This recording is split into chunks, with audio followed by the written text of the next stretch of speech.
Well folks, it's time to talk tyres and tubes, wheels, split rims, centre locking retaining mechanisms as designed in the 1915 to sort of 30 range by Buffalo Wire Wheel Company, Houk wire wheel. So yes, I found that the Hudson Super Six had an almost flat tyre. And well, is this old tube, which is an ancient Goodyear, where are we? Yes, Goodyear heavy duty, made in Australia, and it's supposed to be 5 inch to 5 1/4 by 21 or 22. Another one's 21, but it actually these are 6, so it's not really been big enough. This is a center valve type, long valve stem, and it's actually leaking. It's pretty perish and horrible.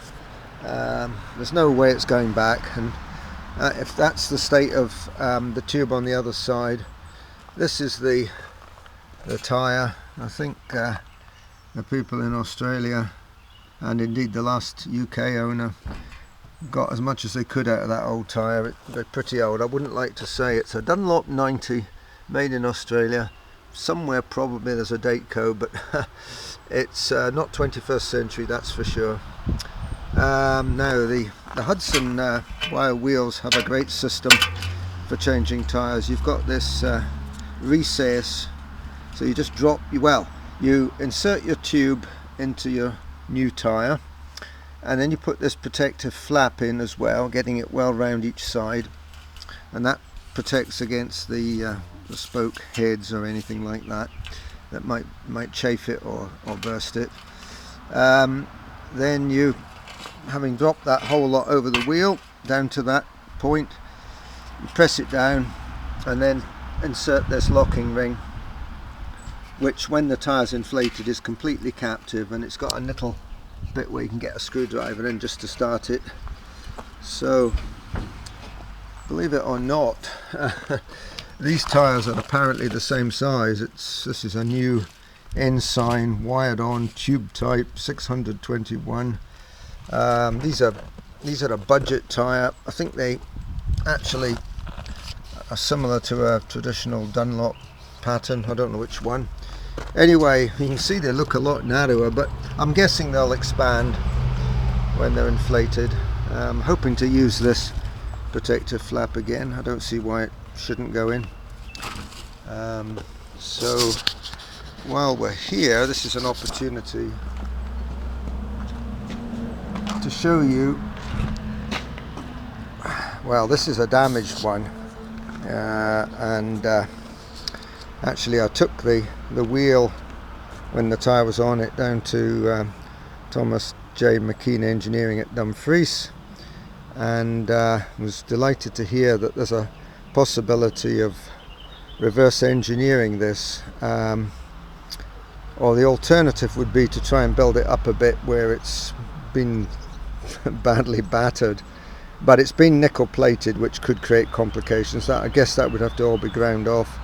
So left hand thread and tapered here, which actually accords with this taper in here, and this little spring inside, and this catch is intended to catch on this track inside the wheel.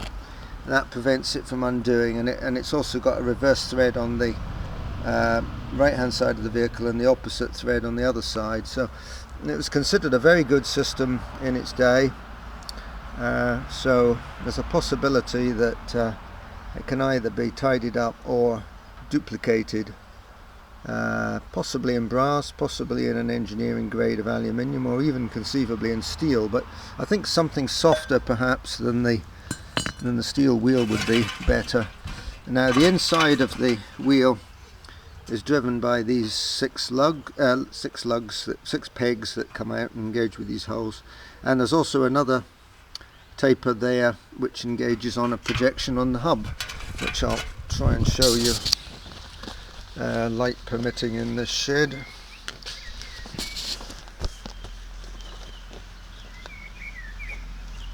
Let's see what we can do.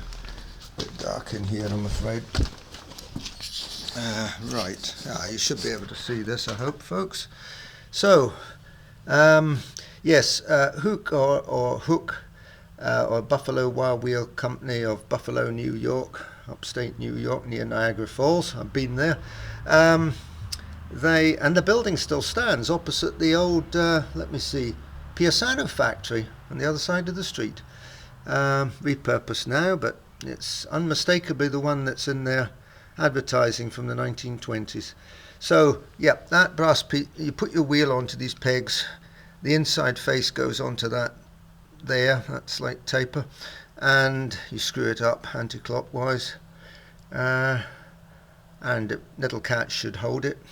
These are band brakes, contracting band right round, and there's also internal expanding band as well, so they're very potent. I don't know what diameter this is, it's probably 14-15 inch, so very effective brakes, but the limiting factor is that you've only got them on the back and there's a fairly narrow patch of rubber on the road, so, and also they get road spray on wet days and become much less effective. So yeah, good reliable things on a dry road with as long as somebody with ABS and disc brakes and everything in front doesn't stand on them. You have to leave a good gap. But anyway, that's an opportunity to show you what a typical a larger American car from the mid-20s was having.